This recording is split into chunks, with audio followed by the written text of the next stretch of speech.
आपने बताया कि छोटू कुमार का जो प्रेम चल रहा था वो लगभग 2 साल से चल रहा था, लेकिन क्या छोटू कुमार ने कभी आप लोगों को बताया कि हम उनसे शादी करेंगे?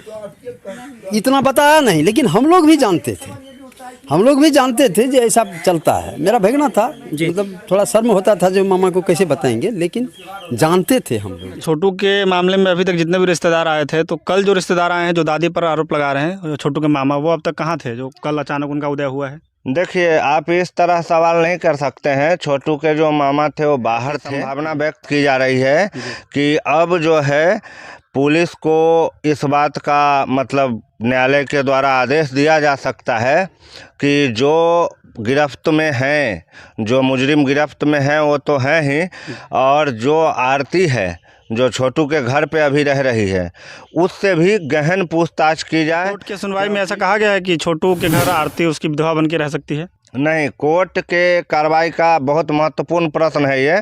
कोर्ट के कार्रवाई में इस बात पर भी चर्चा हुई कि आरती छोटू की विधवा नहीं मानी जा सकती है। नमस्कार, आप खबर 247 देख रहे हैं फेसबुक और यूट्यूब पर। अररिया के छोटू और आरती मामले में हमारे साथ जो व्यक्ति होते हैं श्याम झा, ये रोज़ाना वहाँ क्या हुआ इस संबंध में जो नया अपडेट आता है वो लेकर के आते हैं। आज का क्या अपडेट है?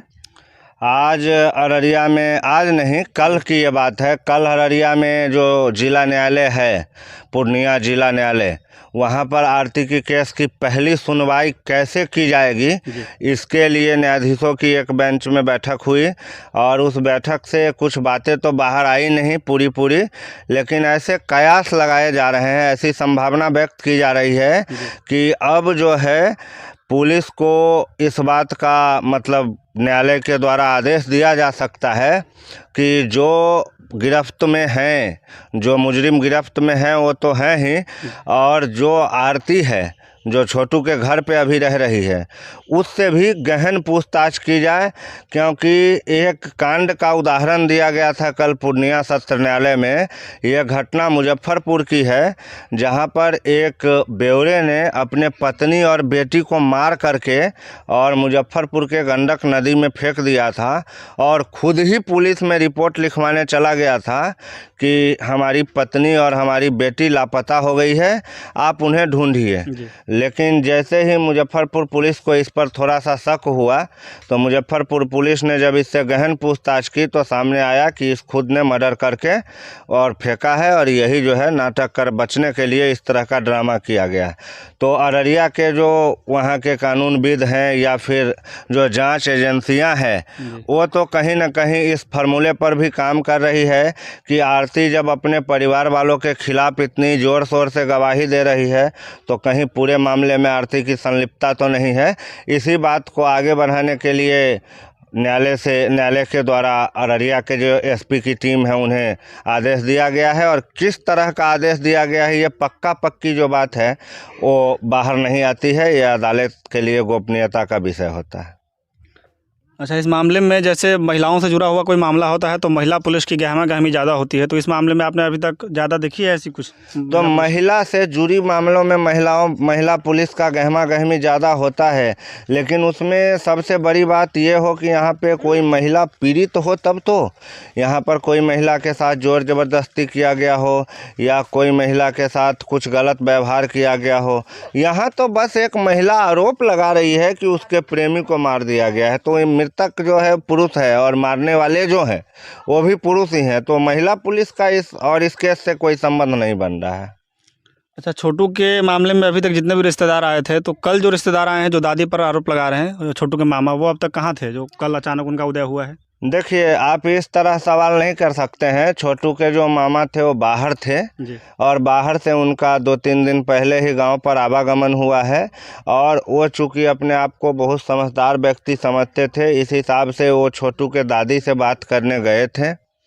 जो आपके बेटा ने इस तरह का कांड किया, हमारा भगना को मार दिया, ऐसा किया वैसा किया, तो छोटू की दादी जो कि शुरू से ही इस पूरे मामले में सबसे व्यथित अगर कोई है तो वो छोटू की दादी है, क्योंकि उसका किसी से कोई लेना देना नहीं, कोई बातचीत नहीं, लेकिन परिणाम वो झेल रही है। अच्छा, कई डॉक्टरों और जो मेडिकल से जुड़े हुए लोग हैं उनका मानना है कि आरती सही है, आरती को कुछ होना नहीं चाहिए आगे। डॉक्टर और मेडिकल से जुड़े लोगों की बात नहीं है, बात सीधी सी है कि वो लोग शायद समझ नहीं पा रहे हैं कि ये जो छोटू के साथ उनकी हत्या वाली कांड हुई है, इस कांड के पीछे कौन साजिश करता है, कौन इस कांड को जो स्वरूप देने वाला व्यक्ति है वो है।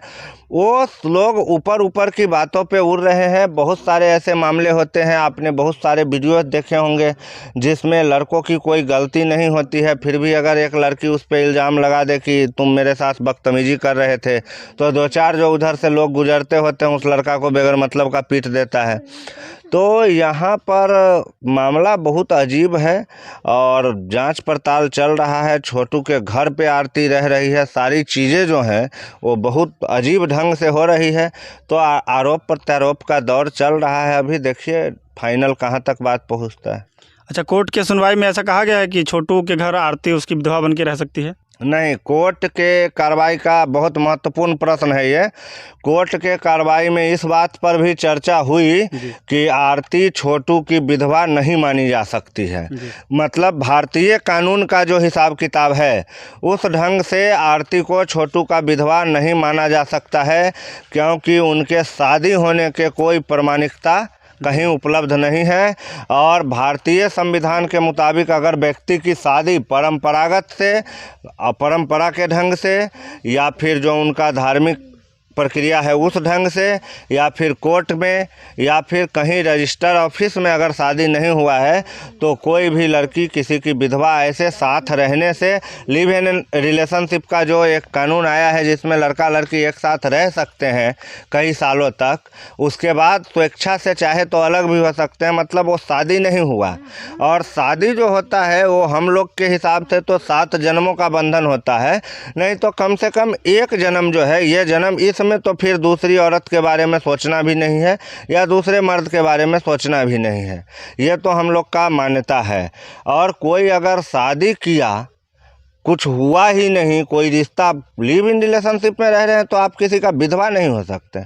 विधवा वो होता है जिसका शादी होता है। अच्छा, आप शुरुआत से इस मामले में कह रहे थे कि सब स्क्रिप्ट पर काम हो रहा है, तो अभी तक 1.5-2 महीना बीते जाने के बाद भी स्क्रिप्ट राइटर का सामने आया है? स्क्रिप्ट राइटर अभी तक? हाँ, तो अब तो बिल्कुल सामने आ रहा है ना। पूरा स्क्रिप्ट राइटर आरती है जी। और आरती ने स्क्रिप्ट लिखा था छोटू को, जो छोटू पैसे का तगादा कर रहा था, इससे तंग होकर के छोटू को मारने पीटने का। उसको पता नहीं था कि इस तरह का घटना हो जाएगा जिसमें ये मारा ही जाएगा। और मारा जब वो गया तब उसके समझ में सीधा सा आ गया कि अब छोटू के मौत के जिम्मेदार में तो हम भी पकड़े जाएंगे अपने परिवार के साथ। और ऐसा होना भी चाहिए था। अगर छोटू के हत्यारों को पकड़ी जा रही है तो उसमें आरती को पकड़ना चाहिए था, क्योंकि बिल्कुल जो है सो आरती शामिल थी उसमें, सब कुछ में। और उन्होंने किया हो या नहीं किया हो इस बात से मुझे कोई फ़र्क नहीं पड़ता है, लेकिन वो शामिल ज़रूर थी सारे कारनामों में, तो उसे भी अरेस्ट होना चाहिए था। लेकिन वो खुद को बचने के लिए, वही कहे ना मुजफ्फरपुर वाली कांड की, हम खुद को पुलिस के सामने सबके खिलाफ बोल देंगे तो हमें पुलिस निर्दोष समझेगी और दुखी समझेगी। वही सीन चल रहा है। अदालत जल्द ही आरती को छोटू के घर से बाहर भेजने का आदेश जारी कर सकती है। इस मामले में कोई जान नहीं है। चलिए, आपका समय देने के लिए बहुत बहुत धन्यवाद। फेसबुक पर पेज को आप फॉलो कर लीजिएगा और यूट्यूब पर चैनल को सब्सक्राइब कर लीजिएगा। जय हिंद।